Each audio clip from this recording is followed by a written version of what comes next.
I would welcome any questions and any Q&A at any point. Feel free to jump in and just throw whatever you have. I think that's one of the great ways to just learn, and hopefully you'll take a lot from what I'm doing, or even just a little bit from some of the concepts that we're going to talk about. But if you have questions, by all means, at any point, don't hesitate to reach out, and we can go at those, and maybe even sprint off in a different tangent. But excited to do this, especially sharing the game back home, back with a lot of fellow Canadians, which I think are on the call here, where it's true and dear to me, especially for myself coming across to the States where I played, but now coaching.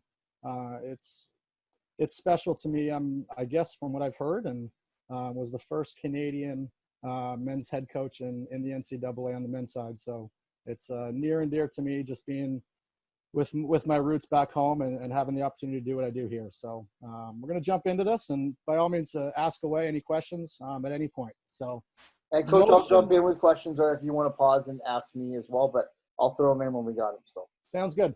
So motion concepts. I'm just going to talk kind of, this is how we play. It's the bulk and the basis of just our system and our style, and it's a free-flowing system. So I'm going to give you just a number of principles and just different ideas and ways and things that we do, especially how we build it, sort of phase by phase. But it's more so just we let our guys figure this out, and we let our guys just play. And that was one of the things when I went to Motion, when I took over, and just to try to recruit highly skilled guys, a good basketball IQ, guys who can shoot it, which obviously helps in Motion with the more shooters you have on the floor. But it's just such a free-flowing system that allows your players' strengths, your players' skill level, your players' IQ to hopefully just evolve and just take the game over. And when you have a lot of really good players, you're obviously, there's a tendency to potentially be pretty good. So we're going to build and just dive through that and just talk about some of those concepts. So before going into just the specifics, I wanted to just put this up here. Efficiency and simplicity. For me, our whole system, our whole motion, our entire offensive attack, just how we play is kind of based and built around this. I stole this from Coach Bennett, Tony Bennett from Virginia. I heard him years Coach, we ago, don't see your slides here. If you're not seeing it? Yeah. I'm sorry. Throw them up here. My fault. U.S. system, it's different than Canadian stuff. We'll blame it on that. There we go. I think we're going to see it in a second. Yeah, if you just start your presentation, we should be able to see full screen here, hopefully. All right. We're going to blame it on the U.S. system. How about that? There. Looks awesome. Yeah, thanks. All right, good. So efficiency and simplicity. So stole this from Coach Bennett at Virginia years ago when I think it was on one of his Final Four trips and one of his videos that he was doing. And I saw it in the background, just him talking about some of their stuff. And for me and just my brain and just my thoughts of the game and how we play, I thought this fit myself, and I thought it fit what we were doing really well. So I took it, I stole it, and just running with it in terms of our program. And everything we do always comes back to this. Whether it's our motion or a set or a quick hitter or an ATO, base on a bounce, silent on a bounce, you name it. For me, looking at just from an efficiency standpoint and a simplicity standpoint, I really try to get back to those roots. And I've toyed with a lot of different elements or late game actions or late clock stuff. And I always remember going to, like, especially when you mess with it in practice, whether there's a bobble or there's a screw up or a good shot or a basket or a miss, it was always a little bit too complicated as I was watching it. And I remember just being like, why don't we just go back to put the ball in your best player's hands, put them in the best spacing possible, whether it's a ball screen or whatever, and just get back to these types of ideas. And then seeing Coach Bennett's, just the terminology, I was like, this is it. So for us with how we play, just efficiency and simplicity, we focus on this. And from an efficiency standpoint, our motion, we will try to live in just high percentage scoring areas as much as possible. And I'll try to figure out and find where are we going to score the ball the most. So for example, if you, from a simplified version, if you can get a layup every single time down the floor, a wide open layup, why would you not want to try to get that more? And that's just a little bit of it. So we'll find those areas on the floor, whether it's a post opportunity, a penetrating kick, a reversal action, or a certain screen that really works well for a certain player or against a team based on what they're doing, we'll go to those areas as much as possible and do it until you stop it. We'll have counters and things if and when you do decide to stop it, but we really try to just stick with that. And especially from an individual player standpoint, we'll try to stay with high percentage shots for each individual player. And we work with our guys a lot and watch a lot of video of trying to teach them about their games to let them know where their strengths are. So going into the simplicity element, I think it's, you got to figure out, and we really try to figure out what your players do best. So if you've got a player that's great to his left hand, let him get to his left as much as possible. Obviously, you're going to work with him from a player development standpoint to try to teach him to get right and add things to his game. But if that's his strength, if that's their, or his or her, if that's their bread and butter, let's do it. Let's do it more and more and more. So I want our players, especially as they come in as young guys in our program, to learn and to figure out as they evolve, to figure out where their strengths are, what they do best. And I think it's our job as coaches and mine to try to help them do that more, and don't get in their way, and don't kind of let them get in their own way to go to areas where they're weaker at, which ultimately, if they're playing in areas where they're weaker at, they don't look as good, they don't produce as much, they don't play in efficiency areas, and ultimately they don't play, because we want the best players on the floor at all times. And how do you get on the floor? Well, and how do you become better? You do what you're better at. So efficiency and simplicity, it's always kind of coming back to that for us. And just at the bottom, as hopefully you've read, I think as a coach, and I heard this from one of my mentors, Dave McLaughlin, who's been just great for me. He's now the head coach at Dartmouth. And Dave's always taught me and told me when I took over, you have to become an expert with your own team. You have to become an expert with your players. And I need to know my players the best. My staff and myself, we need to know our players the best. And there's going to be so many people in and around the program, outside of it, the players themselves, their parents, boosters, alumni, AAU guys, the list goes on, who always feel they know better and who are always willing to tell you what you should do. But you have to know your guys the best and your team the best. And I think as you learn more, you can help your team more, the more you just sit back, study, and watch your team. And as we go into seasons, as we jump into our fall training camp and preseason workouts, and obviously when practice gets going, sometimes I don't really, it'll take me a while to start really directing players specifically on what I feel is going to get them to the next level, because I sometimes just want to sit back and watch and learn what they do best, and also what they don't do well, so that I can now pick out what I want to focus on with them to help them become a better player, which helps our team. So, and from a team standpoint, looking at the overall collective group, it might take weeks to months to figure that out. And I think, you hear a lot of times that teams start playing their best basketball in January and February, especially over here in the NCAA, getting ready for the NCAA tournament and postseason runs. I think a part of that is, as coaches, you learn where your strengths are. You learn where those areas are where you can really tap into and take your team to another level. So I think you become an expert, it's a huge part of just development and game planning and player development, but just helping your teams play. So everything that we're going to talk about here, we'll kind of go back to just that efficiency and simplicity. So getting into the motion, as we teach it to our players, and we, from day one, for example, like we're going to start with floor spacing. That's one of the big areas right out of the gates for us. And probably the first thing we do is just put the guys on the floor, put them where they should be. We always start in a 4-out 1-in situation. You have one post player, one potential post player. If you don't have a post, you can get to a 5-out. For us, we normally do have at least one guy, whether they're good or not, that we can kind of stick down there. But just the two where your point guard brings the ball down the floor, kind of just in that alley area, just outside the middle, and you've got a trail, whether it's a trail forward or a trail 4 or another guard, if you play 4 guard situations or whatnot. We'll have 2 wings filled. So that's kind of our 4-out just spacing. And I think you got to talk, and we will get to 5-out situations, whether that's playing 5 guards or a forward that lifts out to the perimeter or fills out to different spots on the floor or screens his way out. You're going to have to deal with those situations.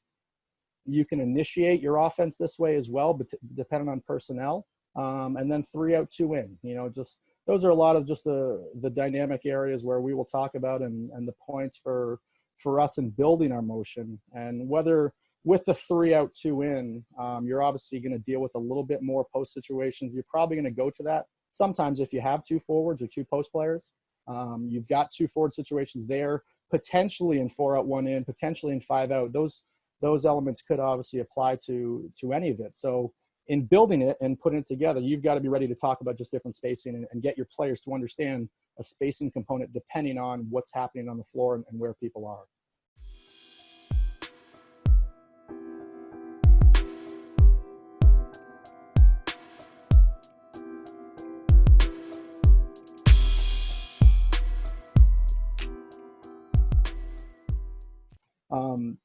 The next thing we will go to is decision making for us, and I think it's crucial and it's critical in terms of just any system. And I think a lot of this, depending what you go to, whether it's sets, whether it's an up-tempo style, decision making is going to be a really important thing. And just teaching your players what you want them to do so they can be a version of you on the floor and just understand your philosophy and understand kind of what you want from them, because they're the ones making the decisions on the floor. So with and without the basketball is something we'll focus on with our guys. And obviously when your players run on the floor, especially as little kids, I remember myself, the first thing you do is you grab a ball and you have the ball in your hands and you learn the moves and you learn the how to shoot, how to dribble, how to create and do all the stuff. But as you evolve and as you get older, you have to figure out how to be a basketball player without the ball, because when you get to higher levels or when you get to any team concept, you've got to be able to, that basketball is only going to be in your hands for a certain amount of time. And especially as those levels get better and grow, there's better players that you're going to be with that have obviously are good enough to do things with the basketball too. So you have to learn how to play without it. And I remember there's obviously a lot of NBA guys will talk like to young grassroots players or top high school tier players or potential college guys who are getting ready for the draft and whatnot. I've heard it a lot of different places on videos or at clinics. And that concept is, what if you get drafted to the Houston Rockets? Or what if you were playing in with the Lakers now you've got a guy named LeBron James, you've got a guy named James Harden. Do you think that they're going to give you the ball out of their hands? So the concept, if you ever get to levels like that or any level you're at, there's going to be really good players. There's going to be best players on those teams. So you've got to figure out how to play without that round object that is probably going to be in some of those players' hands. So we'll focus on both of those. And with the ball, one of my things in motion is we tell our guys, you've got to be able to make a decision in 1 second. That's our rule of thumb. And does it happen all the time? No. Does it happen quicker at times? But my thing is, can you make a decision within 1 second? Whether that's a shot, whether it's catch and rip, whether it's catch and reverse, it's an action in a really split second. And I stole it from Coach Popovich. I remember studying him and just watching everything I could from Coach Pop. And I remember, I think he was a 0.5 second decision with his guys with the Spurs. And obviously our guys aren't at that level. So we gave him a little bit more time to do it. So ours is, can you make a quick decision to do something? And the basis behind it is, if you hold the ball for a lot longer than a second, 2 seconds, the defense can recover, the defense can reset, help situations can recover, and you're just going to lose opportunity and lose advantages that you might have by just making really split, quick second decisions or a reversal to move it and have somebody else attack. So that's just for us. We really focus on our players to make quick, aggressive decisions. Don't wait, don't stall, try to see the play ahead, using your peripheral vision, seeing the floor ahead, seeing the help, just spacing and openings before you get the ball, and being shot ready. The next one right there, before you get the ball, can you be ready to shoot? Can you be ready to catch? We tell our guys, catch it aggressive, step downhill, step right into the thing, being ready to make a play. Especially evaluating a lot of high school prospects and, younger guys before the college level. One of the things that we see a lot, and one of the things that we personally evaluate, is what are they doing with the catch? What are they doing prior to the catch? where let's say I'm catching the basketball, and a lot of high school kids do it at younger levels, even our guys, especially as they come into our program, where if they catch the ball straight up and down, and then they decide to step down, start their shot prep, get their butt low, and then start working into the shot, as you get playing against better players who are longer, quicker, and just better, they've already closed out and recovered. And your opportunity to shoot it or to catch and rip, catch and make a play, catch and do whatever is gone. So we focus on being ready to be aggressive before you have the basketball, being ready to step in, step downhill, step 1, 2, or hop into it, depending on their footwork, depending on what their efficiency levels with their own individual stuff is, but do it before you have the ball. So you can make that play or catch and make a decision to reverse it to somebody else before the defense can recover. So we'll put a lot of confidence into our guys. We want everyone to step in aggressive to shoot. We want everyone to feel confident to make a play. And if they're not good enough necessarily, going back to the simplicity standpoint and their own efficiencies, we will work with them and watch video and talk to them, say, hey, maybe this isn't the best thing for you to do, to step in and shoot if you're a really low percentage player or whatnot. So then an opportunity is to catch and rip or catch and move it and catch and get into something different. But regardless, it's stepping in aggressive no matter what you do at any point. The pass, I don't have a lot of automatics with our motion. There aren't a lot of this is exactly what you have to do at all times, because I want our players to be confident. I want them to have the freedom, and that's how we play with the motion. So there aren't a lot of this is the only thing you have to do. I don't like to put those handcuffs and those requirements on our kids, but the pass and something is an automatic for us. What our rules are, every time you make a pass, you have to do something, and you can't pass and stand. Why can't you pass and stand? Because that allows your defender to stand and guard a ball, a drive, yourself, and another teammate just by you standing and not moving. So we want you to pass and face cut. We want you to pass and cut away. We want you to pass and ball screen. We want you to pass down screen away, go flare, go pass and just move, pass and get out of the way, basically, to take your defender out of the way. And it opens up a lot of opportunities for catch and rip with your teammate who has it, ball screen situations, just different types of actions that you are now taking your defender away and just doing something. So that's one of the automatics that no ifs, ands, or buts that you have to do in our offense. Don't pass and stand. Whether it's simple 2 or 3 steps, it's got to be something. Reversals, decision-making in terms of reversals, STS, for us, that terminology that is called side, top, side. So to get to reversals, we work on this and we talk about it and we throw it in there with our guys, even in the midst of games. If I think the ball's getting a little stagnant and we're not moving it, which doesn't really rotate and force the defense to chase and move and adjust, I'll just yell, hey, let's get STS. And that's getting the ball side, top, side. And that's forcing the defense to chase a little bit and recover, go from the help side or loading up or whatever they're doing to have to recover into closeouts or just recovery situations. So a lot of that, just the decision-making there without the basketball. As I talked about, just the importance of this. You got to spend time in this. And this is one you can't forget about in this, whether it's motion, whether it's sets driven. I think teaching your kids how to play without the basketball is really crucial. And it takes a lot of time, and kids just don't grow up learning, oh, what am I going to do if they don't go to a court on their own without a basketball. Nobody does, because they would look crazy. So you have to teach them how to do that. And, spacing, how to just proper floor spacing, whether it's 4 out, 5 out, 3 out, 2 situations, what to do if you're in bad spacing where you're in tandem with another player, and how do you move? What do you do? Are you a guy that should cut? If you're a non-shooter, how are you going to affect the game without your ability to shoot it potentially? If you're not a creator, a dynamic, just attack person, can you be a great cutter? Can you be a great just reading your defense, of getting behind the defense with your own cutting? I think Scott Morrison talked through this just about the importance of cutting. And we spend time with our players, especially non-shooters and even shooters. How do you cut? When do you cut? When are great opportunities? Patience and just reading the floor without the basketball. Just keeping your space and just understanding that maybe the best player on your team or whoever has the ball on the weak side, or you're 1 or 2 passes away. What should you do in those situations? If you're just running around like a chicken with your head cut off, you might get in the way. And especially for us in our motion, where it's just there's so much random action and freedom for players to just do what they feel is in their best interest. We want our players at times on the weak side to just relax, just read and see what's going on. Cuts through the middle of the floor. I've got some video clips in a little bit that I will probably explain this better. But I'm a big proponent of, with our motion specifically, where players don't all the time just cut from one side of the floor, whether it's off a curl or a backdoor cut or any type of situation where they go from one side, whether it's the strong side or the weak side or wherever, cut opposite, cut all the way through the floor.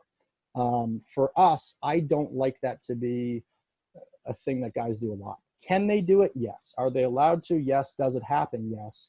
But for me, I'm more, hey, cut. And once you get to the middle of the floor, you make your basket cut, you're cutting hard, you're cutting aggressive, you're cutting just as aggressive as possible. Make sure you're reading what's going on. Because sometimes as you're cutting, if you just think you're the guy scoring, you're the person who's going to get it, you might not.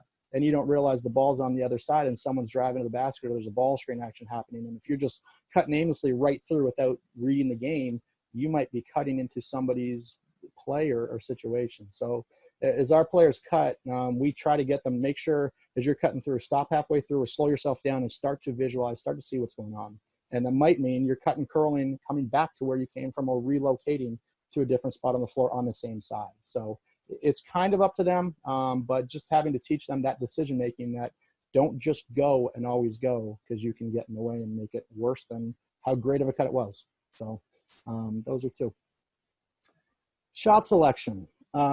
This for me, maybe the most, probably is, and I'm going to say it absolutely is the most important thing that we focus on with our motion. I think regardless of whatever system you run, whatever action, whatever set, whatever play, or you could have the best plays in the world, you need to talk with your players about shot selection, and you need to teach them what are good shots, what are great shots. And we spend a lot of time the difference of a good versus a great shot for us. And we're fortunate, obviously, to recruit players, obviously a lot of the college guys, and to sort of pick and choose at time, not necessarily all the time, but you get to pick sometimes what type of players you want to bring into your program, or what the skill levels are, who they are, to fit your formula, fit your system, and fit your offense and your structure. So with that, we spend a lot of time just trying to find a high basketball IQ, trying to find guys who can really shoot the ball, who are very skilled and dynamic, along with some other intangibles. But with that, we have a lot of kids that think they're really good. And we will put multiple players on the floor that can all shoot the ball, that can all handle it, and that can all do different things. So the difference of a good versus a great shot is really critical and really important for our players to understand. And my great shot is different than a lot of our players, and trying to get us all on the same page is really important. So trying to get team shots, the more you can get team shots, and I think you kind of categorize what you feel team shots are for you, your level, your teams, your players, and what you have in your programs, or just whatever teams you have, you can figure out with your own minds what a team shot is for you. But for us, it could be different. The difference of a good versus a great shot, a good shot is probably a shot you can get almost whenever you want. Maybe it's a one-on-one shot. Maybe it's something forced. Even a really good player can get a good shot, but the next level, maybe an extra pass or a turn down, or that great player, or even one of your just normal players, an extra penetration drive to kick to somebody or to get an wide open look. So the difference, good versus great. Hero shots, we call them that. I heard them from one of the coaches in our league years ago, and I think this has been thrown out there by multiple coaches, that those hero shots, we'll tell our players, you're trying to be a hero. A lot of one-on-one, forced, just quick, rushed, early shot clock shots, or, hey, coach, I had this great matchup though, and I know I could take my guy, but you missed. Or even if it went in, sometimes those are just forced shots that you were trying to win the game on your own versus getting team shots. And I think just to the bottom right there, the better your looks consistently are, and the more you can get higher percentage shots, going back to our efficiency elements, with what we talked about, efficiency and simplicity, the more you get great looks, the more your better players get great looks, the more chance they have to go in, the more you're going to score, which ultimately leads to winning. So for us, just trying to get back to that simple formula, that simple statement, to get our kids to understand that, because they all think every shot they take is the best, greatest shot, and that they should have the ultimate freedom. But the more team shots you can get, the more great looks you can get, the more opportunities they're going to have to go in. So we'll get like individual players, we'll get different, better players will get a little bit more freedom, certain shots. And we'll talk, especially some of our younger guys who don't understand shot selection or just aren't at a certain level of some of the better elite players, all conference type players or all league or all NBA type players, depending on where you are. We will give certain guys a little bit more freedom to take certain things and potentially, in the framework of a shot clock at certain times. But, regardless, coming back to, though, they're not going to get that freedom unless they are, number one, understand it, but live in great team shots from the get-go and will take majority of team shots. Because I think if you're in this type of a concept and thinking thought process, and you have guys who just take a lot of hero shots or more one-on-one and force, and even if they're your best player and they're not a player who's taking a lot of good team shots, it just gets looked at as really selfish, and the finger pointing starts to happen on your team, and it just causes a terrible culture and a lot of disruption. So a lot of our individual freedom for guys will be making sure that they are doing things the right way first. So team shots for us, great shots for us, for me, just with my brain and how I put it together, was kind of off of that.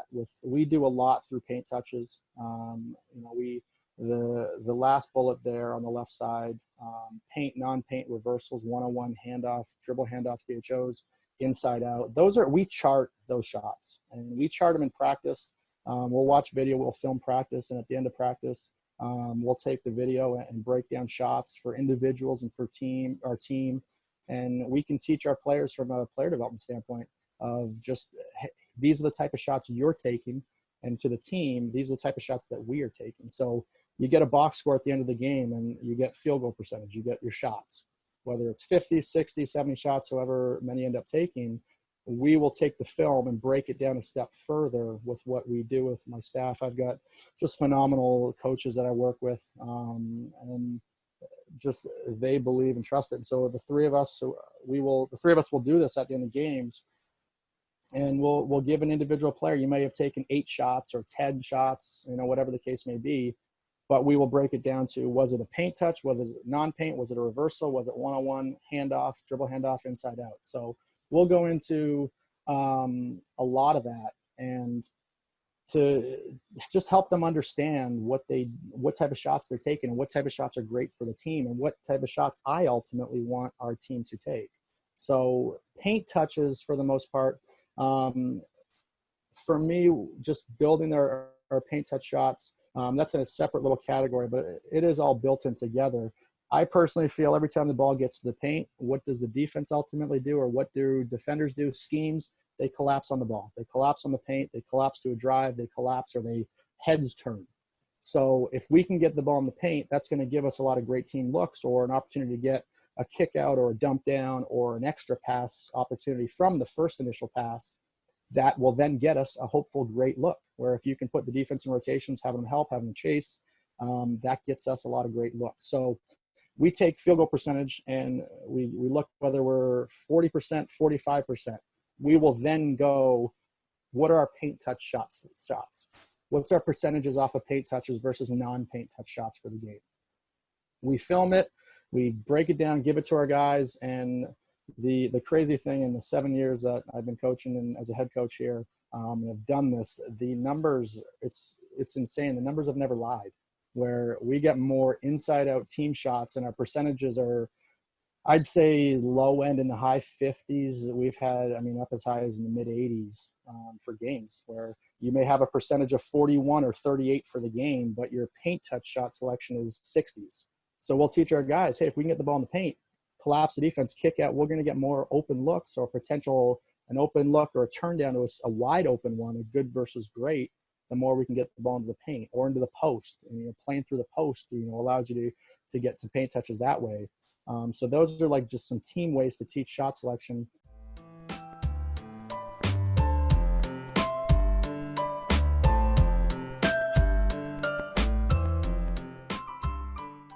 And then individually, we will work on, hey, for instance, 3-point shooting. That's the bulk of a lot of our shot selection breakdown, because we have a lot of guys that shoot the ball.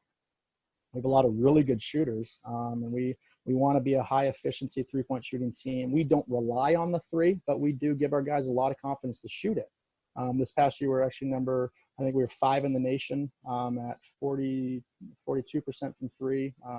Division II level here in the NCAA, I think there's 370 teams. We were 5 in the nation at it. And we've always kind of been in the upper tier just because we focus a lot on shot selection. So our guys will get, if you took 3-point shots for the game and you were 1 for 3, how many of those were paint versus non-paint? Were those 3 shots, did they come off a reversal? Did they come off of a one-on-one shot? Was it a handoff? Was it a dribble handoff? Or was it inside out, which predominantly will probably come from paint, to let them learn about their own game and their own shot selection to figure out, shoot, where are my higher percentage efficiency areas? And breaking down shot selection with a reversal 3 versus an inside out, I always teach it to our players. The first thing that you do normally, or that I did, I remember going I went to Markham High. Back in Markham, my mom would rebound for me. She would kick me out of bed and get me up in the morning to rebound, and let's go to the gym. And I think all players, you go to the park, if you're with a parent or a buddy or a friend, one player rebounds a lot of times, the other player is outside shooting. So the ball is coming from under the rim to kick out or wherever on the floor. For me, those are inside out shots. So you have instinctively and physiologically always trained yourself from the early stages of basketball, learning how to shoot, learning how to just be a better player. But shooting, you've taken inside shots, thousands and thousands and millions of those shots without even realizing it.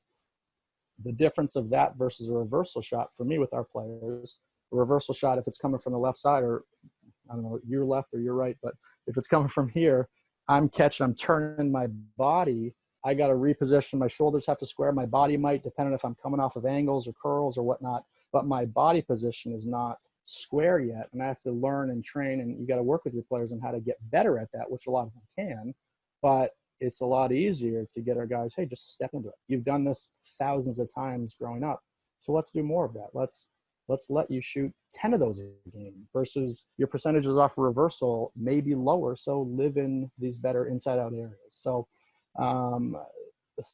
that's kind of, just teaching our guys where they're going to be better at, where they're going to strive more, and how they're going to play in a higher efficiency area. So yeah, shot selection, I probably spent too much time on it, but it is that critical, that important for me and our teams, and it goes into winning.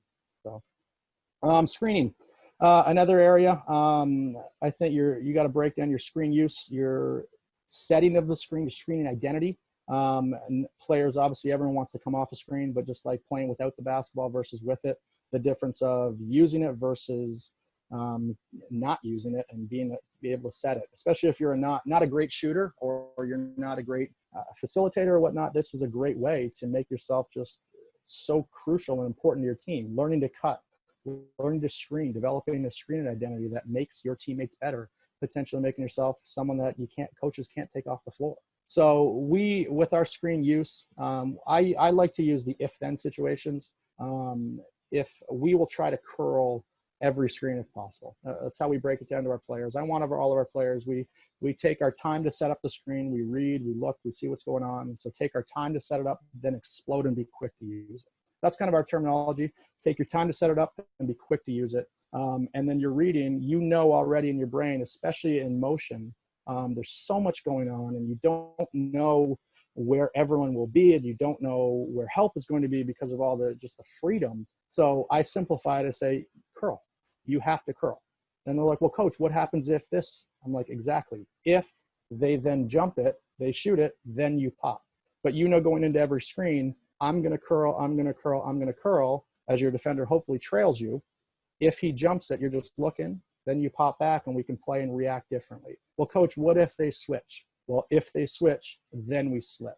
So we'll break it down in those simple terms right there for our players and work on it from a skill development standpoint.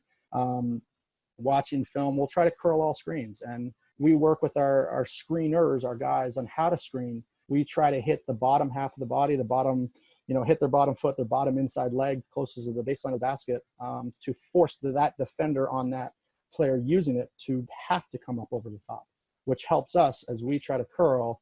We're hopefully with our screening action and screen identity, forcing that defender to do what we want them to do based on how we're setting it up.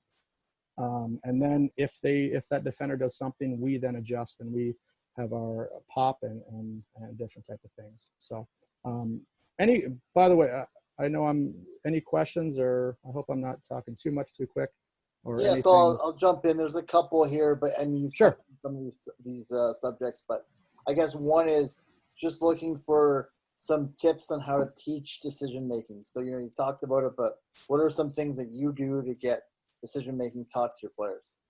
So number one, I think it comes back to letting them figure it out, letting them play, letting them screw it up.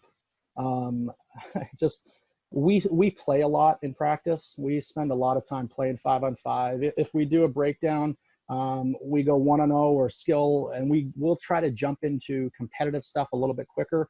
Whether it's 1-on-1 or 2-on-2, or having coaches guard players off of these types of screens to then dictate and force some of that decision making. And we're fortunate, obviously, at our level with, we film practice. We will film workouts. Obviously games are filmed, and we spend a lot of time with our players, just having them watch and learn on their own, and learn watching themselves. But if you're in it's great where one of my assistants are, if let's say you're on the floor in spacing situations and you play 5-on-0 in motion, we do a bunch of 5-on-0, and then we get to 5-on-5, but just having them, hey, why would you do this? Stopping practice and just asking them questions and probing them to see just what they are thinking. And I'm a huge, if you were to get to know my former players or some of my current players, I'm fortunate one of my assistants played for me, Carter Smith, and a big joke that they always make fun of me was I'm always, Coach, what should we do? And my answer, I don't know. What do you think? Figure it out.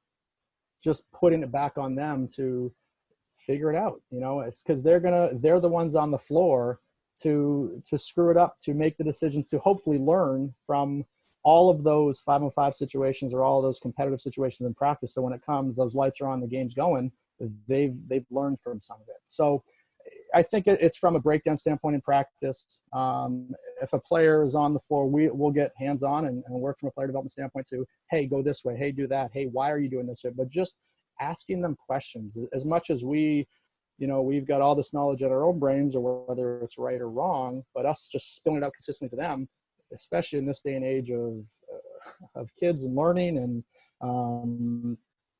trying to get them to understand, you want them to ultimately have those same types of answers or figured out on their own. So whether it's a 2-on-0, a 1-on-0, 1-on-1, stop it, explain it, and then let them do it again. Stop it, explain it, let them do it again. But having them play 5-on-5 and just figure it out on the fly. If you see something, you can stop it, you can correct it, and then just let them go, let them recreate it, let them do it again. So I think that's probably the way too long of an answer to just say, let them figure it out a little bit. Work with them, coach them, mentor them, and then just let them go. So yeah, no, that's great. That helps. We'll save the rest here and we'll let you keep going. Penetrate and pitch, another big part with our motion.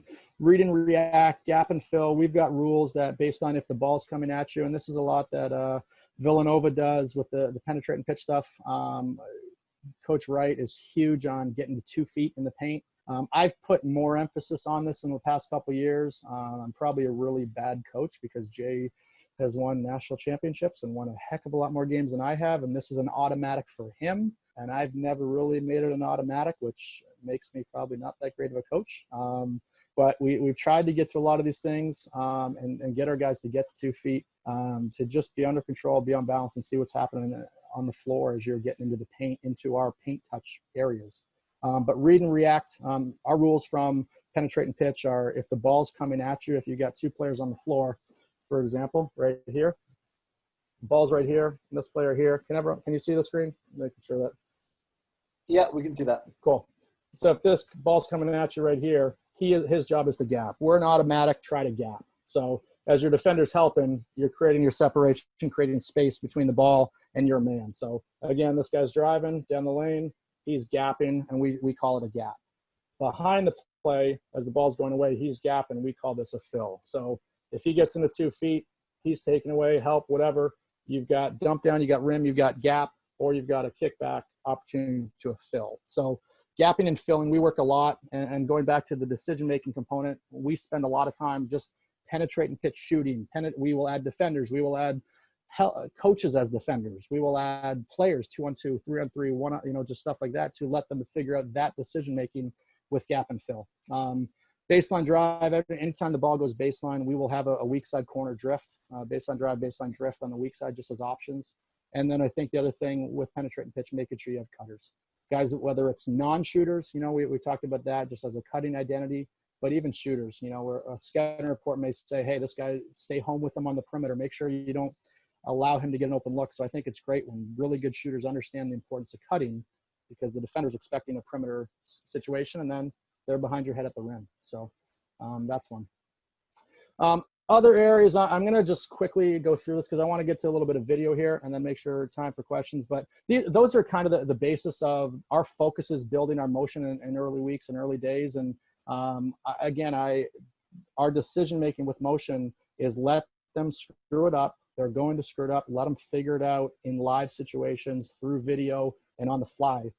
In your preseason and time. And we'll get, transition, multiple ball handler situations. You may have forwards that can handle it. You can add all of these things into your motion, post play, post pattern, ball screen, dribble hand, all these things. There are other areas that you will get to and work on, but the motion itself will incorporate some of these, but some of those other areas. So what I'm going to do is real quick, I've got some video here right now. Just to break down and go up. Dave, you can still video working? Yeah, looks good. Cool. Just to take you through just our motion, some of our teams here over the past number of years, that just to see how we play, and we would be watching these with our guys and breaking it down and letting them see some of it and learn from it. And this could be practice. This could be games, obviously, right here. So right out of the gates, our point guard's coming down the floor. We are in. We start 4 out. Here we go. We're 5 out right now without even realizing that we're in a 5-out situation. So our point guard, he reverses it to who was our forward, our 5 in essence, 6'7" kid, Ryan Logan. His decision, you pass, you've got to do something. He could face cut. He could maybe go screen. He could down screen away. He could slip. He's got to do something, but he gets into a screen right here. The trail forward, quick decisions. You can see as you're watching this, going back to, some of that stuff, 1 second quick decision to make a play. So pass. He's in the post right out of the bat. He doesn't ball screen. He could just penetrate, and just that ball is getting swung, getting reversed. So we've gone 1 reversal all the way through, a second reversal right on this catch right there. He's already thinking right now reverse. And for us, going back to STS, side, top, side, you can see right now just by the movement, these two may have run into each other. They may have got caught. They're not ready for this quick relay pass. Just swung right away. He's already in a loose closeout right off the bat. And we get separation right out of the gates, right off the bat for a wide open 3. To take it a step further, for me personally, I love the fact that the ball went in here. I love the fact that we scored. I think this is a bad shot. And why do I think this is a bad shot? If on the floor for us, we have 1, 2, 3, 4 outside of him are much higher percentage 3-point shooters. So this is kind of a fool's gold type of shot for me, especially early in the game. We were, a minute and a half into the game, and if this misses, you'd be like, well, why would you take this? I will take the points, but working on, hey, maybe this is a catch and rip. Maybe it's a reversal. Maybe it's a drive to a wide open one. I think this is a little bit of a challenge shot. It's not that far off, a little bit wide open, but for a 34% 3-point shooter versus 44 versus 42 versus 48, I think there's better opportunities from an efficiency standpoint on the floor. Again, I will take the points, but decision-making, all those areas where you're going to work with your players through film and through playing 5-on-5 in practice to think about that and figure it out. Another one here, just going and playing. you know, we've got the ball moving, and again, just quick decisions. We going back to it, like this catch right here for number 15, just a downhill aggressive catch. It is in transition, but I just love it's aggressive, it's downhill, and boom, right now we're in the paint, right out of the gates. What is the defense doing? He's staring at the ball. He's looking this way. He's focused on the ball. He's trying to figure it out, and we get right out of the bat an inside out paint touch shot if he had shot that. This kid was a 44% three-point shooter. That was a shot that we told him he was player of the year in our league. That's a shot he could take, but he decides to attack a closeout. We kind of get a second inside-out look opportunity here, and we're in the paint just by aggressive catches, downhill catches, and you can see a little bit, just to break it down further, as he's driving this way, going back to some of our penetrating pitch, he's kind of right there. So as the ball's coming at him, what is he doing? He's gapping. He's kicked it to him, so he's in there. He came from right here, is filling back. So our penetrating pitch, gap, we'd have a fill. We've got a corner option. If he, obviously it's not based on drive drift principles. And what he didn't do, this kid right here, did not get to 2 feet, where we would try to tell him, and it's a great play, a great pass, and obviously we'll take the points, but we worked with him a lot, get to 2. This kid goes law of verticality, but if he tried to take a charge, tried to just step in, it's going the other way for an offensive foul. So just decision-making right there, just from that alone, you've got however many different scenarios to break down with your players, break down in practice, and just shot selection, penetrate and pitch, quick decisions, ball movement, 2 feet in the paint. There's all of that right there. An advantage of motion, I do have a slide. I don't know if I'm going to get to it too much, but our point guard right here is taken away, is denied. And I think there's ways to disrupt flows of offense, disrupt sets with motion. It didn't matter to us if he didn't have the ball, because we've got multiple ball handlers, and we don't have to come down the floor and say, hey, well, let's run fist. Hey, let's run head tap. Hey, let's do this, and make sure our point guard has it, because we can just initiate it with the randomness and the freedom of that. And right out of the gates, just a really quick reversal. And yes, this could be bad defense, but we working with stuff when you've got guys who can shoot the ball, especially a 6'8" kid right here. If he was inside, he was a perimeter kid, but he just started inside. We would set some random screens, weak side actions. This is another clip. I think it's the same type of look coming down, just with that quick reversal, quick 1 second decision, and just pinging the thing around. You can see right now, there's that kid again in the post who can shoot it.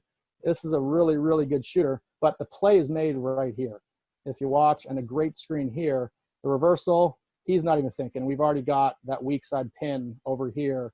And just, this is coming back to quick decisions. Just, if he's holding and waiting and trying to think, that would let these guys recover, switch, or figure out what to do. So we get another great look, you know, that way, just by quick ball movement, STS, side, top, side, just getting some concept like that. Transition, you know, you can just play, and you can just go, let your kids play. You've got penetrate and pitch stuff, you know, he's going, drive, he's a little gap, could it be better, but there's gapping, and you just see the ball movement. Everyone just quick. And what that does, if you watch the defense as the ball is getting swung, the defense is not even focused, because that ball is just getting moved so quick. Just to, as this is going, just one point I want to make just with motion. One of the huge advantages, I think, with motion, and I really wish at younger ages it was done, and lower levels, where you just teach your kids, let them play. You're playing more. You play so much more 5-on-5 with motion in practice, which helps your teams and helps your kids develop and play and just get better. I know they do it in Europe a lot, but I wish they would just eliminate zones and these 1-3-1s and all the different types of randomness that, you know, which take away from players' ability to be developed and skill development, and let them learn and figure out the game. And even from a recruiting standpoint, with us, what we get a lot of video where we'll have video sent to us and we want to see a kid play, it's against the zone. And we're like, well, we're not going to really be able to evaluate this. So I wish they're just, you know, having motion used at younger, lower levels just teaches kids how to play and allows them to play and develop and use their instincts and just figure things out. So it's just such a great, it's a fun way to play and to go. So you got to look here, just, you know, penetrate and pitch every time. You see right here. So our rules are guard, you pass, you have to do something. And we've got the weak side right now. there's a potential, not a great screen, but action. He passed, screened away. He refused it because he wasn't a great shooter, and he knew his personnel. He was like, I'm going to go back door. And we've got right now a double screen for a shooter. We got a quick reversal back, a random ball screen just by letting our guys figure this out and play. And we get pretty good spacing out of a random situation. And what I liked here, number 3, if you watch on the pass, if he stood there, if he didn't move, he's allowing his defender to potentially be in the way. And what happens, our point guard refuses it. If he had stayed there, his defender was able to stay there. But he knows, all right, I'm going to pass and do something. He moved. He just got out of the way. And as he got out of the way, we're now in a penetrate and pitch situation. He's in a really tough spot, and you can look at all the separation for a really, really good shooter in the corner. A great pass, great kick for a wide open 3. One thing that I just want to note, I talked about this earlier, just about cutting. And if you watch just below the action, everyone always watches the ball or right here. There's a really, really important part of this play that happens right here from number 21. He's in, you know what? He's in a situation, I'm going back door. I'm going to get out of the way and cut. As I talked about earlier with cutting, if he were just to cut across the basket line, we call it the basket line, but cut across the floor without thinking, without seeing what's going on, he may have been over here, which would have brought a defender and potentially disrupted this 2-man action right there. But what he does is he gets to the middle. He's like, oh, shoot. He stops. He takes a look, he surveys, and he realizes I need to just stop and not full cut through because something was already happening. So it's just such a high basketball IQ, high basketball decision right there to not cut all the way through just aimlessly, which would have disrupted this action and disrupted a great look. He's now got obviously good position, but just got out of the way and didn't force, a great look that could have been worse. So, yeah, that's just some video stuff. Where is, if I go back, I think, Dave, I know I'm running out of time. I don't want to be too late. So get back to some questions if there are any, and things that before I run out of time here. So for sure, there's a lot more. Feel free, anything, if you want to go further, feel free to give me an email, call. I would love to chat some more too. Yeah, I'll get you to share your contact info at the end here. I've already had some people ask for it, so if you can share that, but I'll let you do that at the end. Before that though, so motion offense, I think it's always a struggle, and you did talk about it, of freedom versus control. So how do you balance that as far as, letting kids make mistakes with your offense? How do you balance that? Freedom?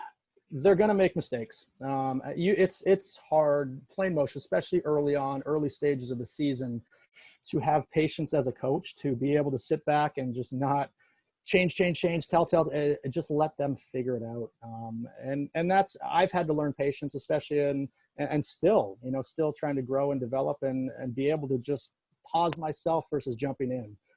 But I think it's just playing on the fly, watching video, stopping it here and there, and just saying, hey, why did you do this? Or just getting their decision-making process and their thoughts to then, teach them and help them. But it's very hard. And it takes a lot of patience, both for the players to learn, but also you as a coach. So you talked about your practices a little bit about you like to get some 5-on-5 in there. How do you also use breakdown situations in 2-on-2 and 3-on-3? And if you do, what do you do with that? Yeah, so we'll go, a lot of 2-on-2 with basically every different type of situation. And I think too, as you go with a lot of actions in any set, I'll take something I'll see on video and be like, hey, that's a great 2-on-2. That's a great 3-on-3 skill development session. So we can go, you can play in the post, you can play 2-man game right there. You can play 3-on-3. You can add someone, you can, penetrate and pitch. You can put coaches in. I stole it from the Celtics. I was at one of the clinics in the fall, and they used their managers to get their players to play live against the managers, which it was so phenomenal to see that with, you're not getting the load manager or just a little bit of less banging from managers who know how to control themselves. So my staff is phenomenal, and I throw them in there more than they want to guard our players, and they know how to back off, but it forces your players to go live against the defenders that will control it. But you can take top to the wing, post, kick out, attack. We do a lot of recovery closeout attack drills, and just basically anything you see on video. Just take 1 or 2 guys, take 3 players, and simplify it to make a drill out of anything. I'm back. Sorry, I was muted. Last one. You talked about your shot selection and about how important that is, kind of good to great. What is a quick definition for a great shot for your players? Some of it comes back to different players. A great shot for one player could be different for somebody else based on their own individual levels and talent, but predominantly a wide open, uncontested look, a layup, a wide open look at the rim. We do try to get a lot, like as I mentioned, paint touch, inside out team shots that are, stepping in rhythm, downhill, catching aggressive, just in rhythm shots. And a little bit of a contested shot could be a great look for a really high percentage guy where it might not be a great look for somebody else. But the basis of it, a wide open, uncontested look. Okay, well, great. Well, we really appreciate your time, Coach, and again, sharing all your knowledge here and even your preparation in this presentation for us was much appreciated. So lots of interest and lots of good feedback from your session. I'm going to give you the final word, and if you share your contact information, there's a lot of coaches asking for it already. So thanks again. I'm going to throw it over to you.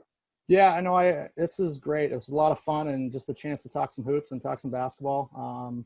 I personally, I hated that I had to talk so much because I love just listening and sitting back and just stealing, as you can see, I was taken from all these different coaches. I think good coaches are good thieves. So it was an honor to be a part of this. There's so many great coaches across, back home in Canada, obviously across the world, but I've learned, a lot from so many guys that have done this and other coaches. And it's coaches that I played for, that I've idolized and I try to steal from. It's just been an honor. And as I said, if anyone wants to talk further, my Twitter is Coach Chris Kraus. Feel free to give me a call, shoot me an email at Stonehill College. If you're in the Boston area, once we get out of quarantine, come on over. There's great seafood over here, and would love to sit down, talk some hoops, and further these discussions to do that. So thanks so much for having me, and hope somebody got something out of this.